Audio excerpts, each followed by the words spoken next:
Pinuri ni Jesus ang byuda na nagbigay ng 2 barya sa templo at nagbabala siya tungkol sa mga guro ng batas.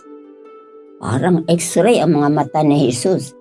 Nakikita niya ang kalooban, kaya nasasabi niyang sila ay mga pasikat at paimbabaw.